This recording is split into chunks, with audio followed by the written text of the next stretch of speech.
So it really starts with the culture, buying in, and then identifying. Most entrepreneurs you want to identify in your company.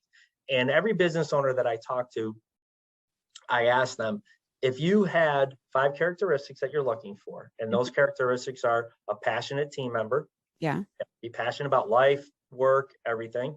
2, they're tenacious. They just get after it every single day.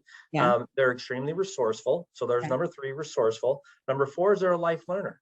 They're always learning about new things. You can go, they're not watching Netflix shows all day long. They're not on the weekends, and they're reading, they're learning, they have hobbies. They're always doing different. They want to grow, right? They want to grow. Exactly. And then they're going to challenge the status quo. And that's where sometimes the rub comes in.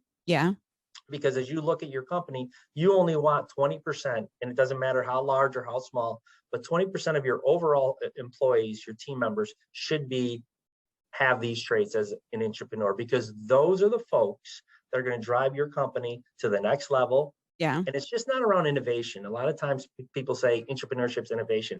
It's not strictly innovation. I don't look at it from an innovation perspective. You can. That's not my teaching. My teaching is around tapping these folks and allowing them to improve your business, because they're vital. We tag those people, they're vital employees, 20%. And then you have your functional, which are 80% of your company.